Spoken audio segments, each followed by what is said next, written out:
আসসালামু আলাইকুম ওয়া রাহমাতুল্লাহ। সুপ্রিয় দর্শক, আপনারা লক্ষ্য করছেন আমি এখন দাঁড়িয়ে আছি আমার ওস্তাদ ওবায়দুল্লাহ তারেক স্যারের সামনে।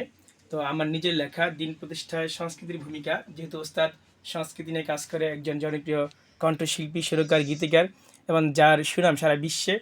আমি আশা করছি ভাইকে এই ভাইটি এই বইয়ের মাধ্যমে, যেখানে কোরআন হাদিসের রেফারেন্স আছে, তো আশা করছি ভাই সংস্কৃতিতে আরও ইসলামী সংস্কৃতির ভূমিকা বা ইসলামী সংস্কৃতি এবং দিন প্রতিষ্ঠায় এই ভূমিকা পালন করবে।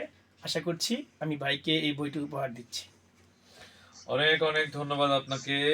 যারা এই মুহূর্তে দেখছেন, আসলে দিন প্রতিষ্ঠায় সংস্কৃতির ভূমিকা, আমরা যেই সুন্দর সমাজ রাষ্ট্র বিনির্মাণের চেষ্টা করি, স্বপ্ন দেখি, মুসলমান হিসেবে ওন করি, এটার মূল কাজ হলো সংস্কৃতির ছোঁয়া যদি প্রতিষ্ঠিত না হয়, স্টাবলিশ না হয়, ইসলামী রাষ্ট্র কায়েম হবে না। এটা সত্য কথা, এটা সত্য কথা, এটা সত্য কথা।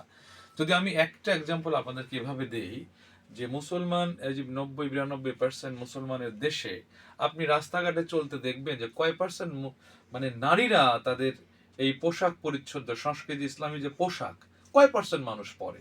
এতে করে আপনি বুঝে যাবেন সংস্কৃত অনেক ব্যাখ্যা, বিভিন্ন বিষয়গুলো রয়েছে। জাস্ট পোশাক সংস্কৃতির ব্যাপারে আমি বললাম যে 90% মুসলমানের দেশে আসলে 90% নারী কি পর্দা করতেছে, নাকি 1% 2% করছে।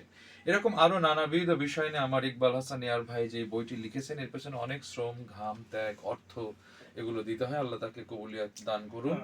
এবং আপনারাও বইটি গ্রহণ করবেন, বইটি কিনবেন, এবং এখানে কোরআন হাদিসে অনেক রেফারেন্স রয়েছে, সেগুলো সহকারে পড়বেন, মানে সংস্কৃতি সম্পর্কে জানবেন। ভাইয়ের আরো উত্তরোত্তর অনেক বই, আরো গবেষণালব্ধ জ্ঞান আল্লাহ তাকে দান করুক। সবার জন্য অনেক অনেক শুভকামনা, ভাইয়ের জন্য অনেক অনেক দোয়া। আসসালামু আলাইকুম।